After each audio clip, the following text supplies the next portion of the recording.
The Revolt of the Home Gods by Lord Dunsany. There be 3 broad rivers of the plain, born before memory or fable, whose mothers are 3 grey peaks, and whose father was the storm. Their names be Imes, Zanes, and Sagastrian. And Imes is the joy of lowing herds, and Zanes hath bowed his neck to the yoke of man, and carries the timber from the forest far up below the mountain. And Sagastrian sings old songs to shepherd boys, singing of his childhood in a lone ravine, and of how he once sprang down the mountainsides and far away into the plain to see the world, and of how one day at last he will find the sea. These be the rivers of the plain, wherein the plain rejoices. But old men tell, whose fathers heard it from the ancients, how once the lords of the 3 rivers of the plain rebelled against the law of the worlds, and passed beyond their boundaries, and joined together, and whelmed cities and slew men, saying, "We now play the game of the gods, and slay men for our pleasure, and we be greater than the gods of Pegāna." And all the plain was flooded to the hills. And Imes, Zanes, and Sagastrian sat upon the mountains, and spread their hands over their rivers that rebelled by their command. But the prayer of men going upward found Pegāna, and cried in the ear of the gods, "There be 3 home gods who slay us for their pleasure, and say that they be mightier than Pegāna's gods, and play their game with men." Then were all the gods of Pegāna very wroth, but they could not whelm the lords of the 3 rivers, because being home gods, though small, they were immortal.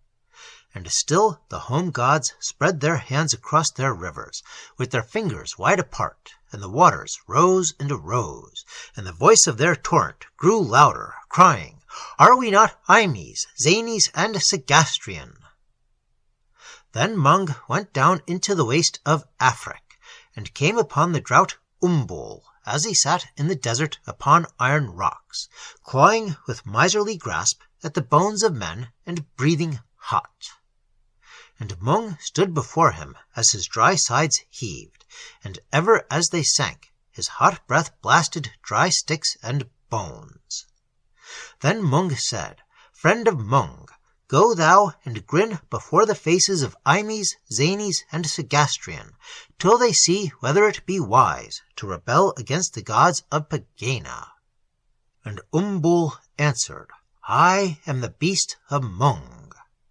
And Umbul came and crouched upon a hill upon the other side of the waters, and grinned across them at the rebellious home gods.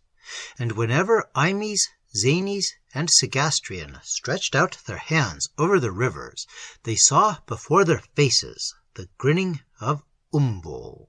And because the grinning was like death in a hot and hideous land, therefore they turned away and spread their hands no more over their rivers, and the waters sank and sank. But when Umbul had grinned for 30 days, the waters fell back into the river beds, and the lords of the rivers slunk away back again to their homes. Still Umbul sat and grinned. Then Imes sought to hide himself in a great pool beneath a rock, and Zanes crept into the middle of a wood, and Sagastrian lay and panted on the sand. Still Umbul sat and grinned. And Imes grew lean and was forgotten, so that the men of the plain would say, "Here once was Imes." And Zanes scarce had the strength to lead his river to the sea. And as Sagastrian lay and panted, a man stepped over his stream. And Sagastrian said, "It is the foot of a man that has passed across my neck, and I have sought to be greater than the gods of Pegāna." Then said the gods of Pegāna, "It is enough. We are the gods of Pegāna, and none are equal."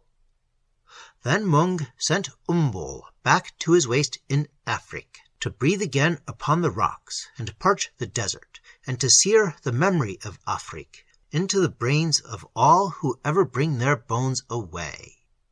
And Imes, Zanies, and Segostrian sang again, and walked once more in their accustomed haunts, and played the game of life and death with fishes and frogs, but never essayed to play it any more with men, as do the gods of Pegāna.